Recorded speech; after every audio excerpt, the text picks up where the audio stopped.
My father is a dick. When he got my mother pregnant, he wanted her to quit her job and just stay home to be a good little wife and mother. He is very well off due to a trust fund and he doesn't really need to work. My mother refused and divorced him. Because of a prenup she got very little and he moved back to Europe.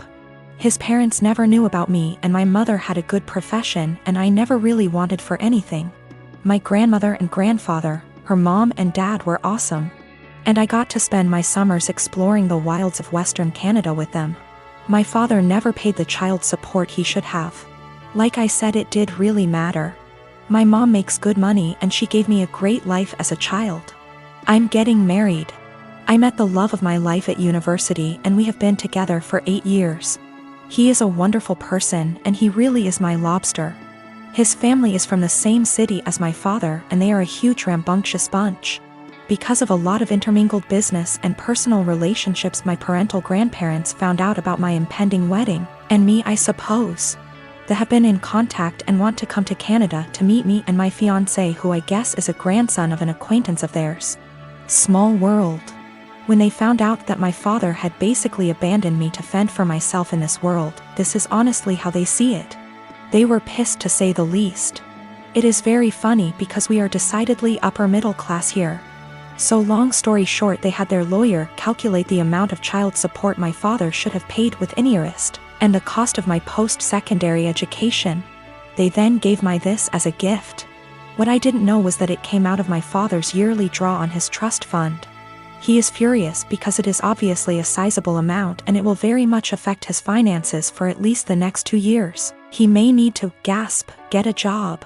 He has been contacting me and telling me that his current wife and children will be negatively affected if I don't give him back this money. I don't really need it. And I guess I am entitled to it, and I am getting a trust fund now as well. But I really want to pay off any debt my mother may have and make sure that when she retires she can do whatever suits her fancy. I'm not giving it back. My half-siblings will not really be affected.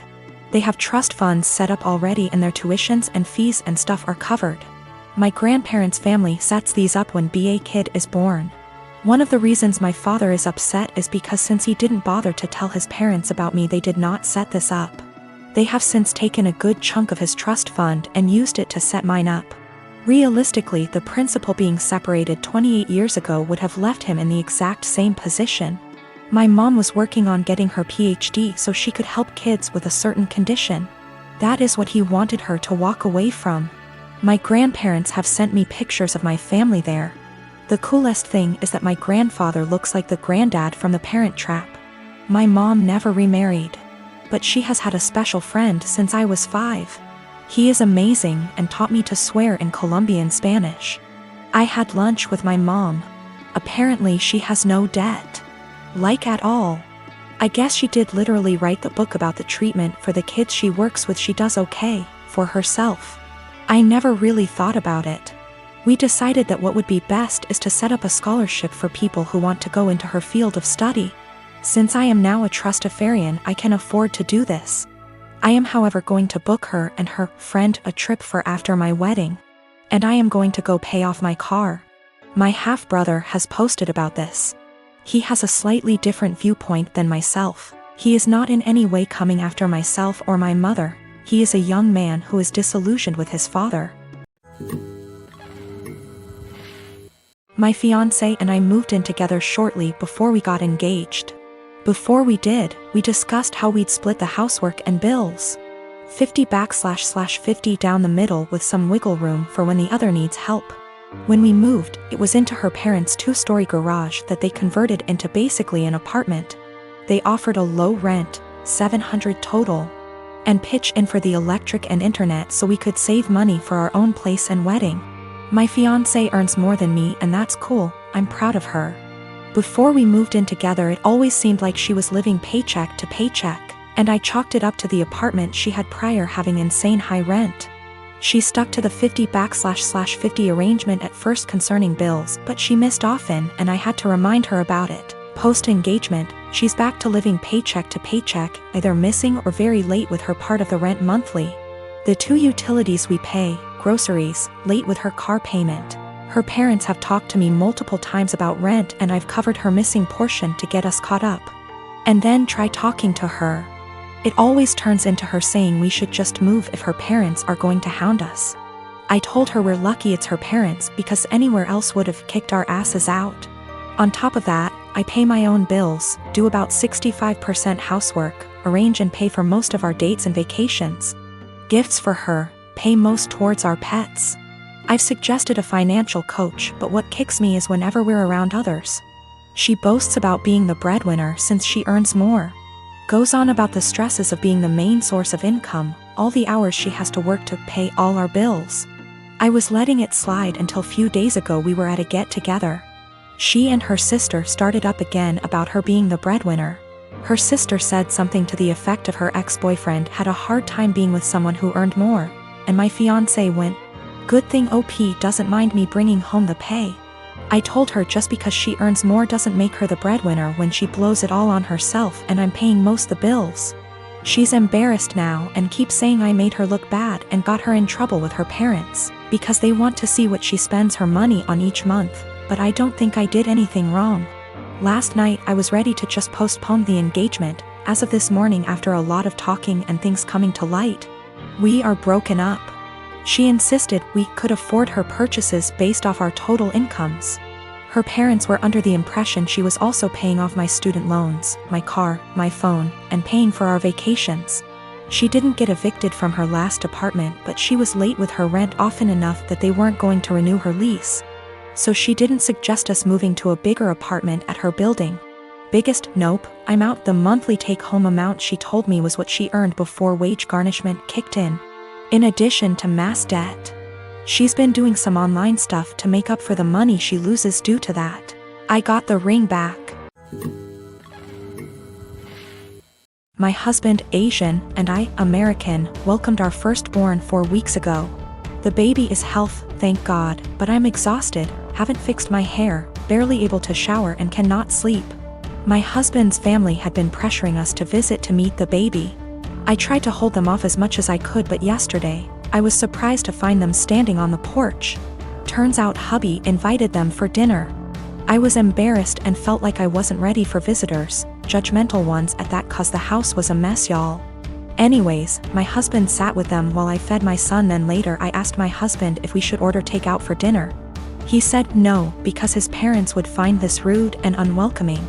He suggested that I go inside the kitchen and prepare something, anything long as it's homemade. I said fine, then went and made some mac and cheese. The reason I prepared this meal is because of how easy it is. Once I served the family, my husband's mom looked at me and was appalled. I noticed something was wrong. She asked if I really found it appropriate to serve her and the family mac and cheese.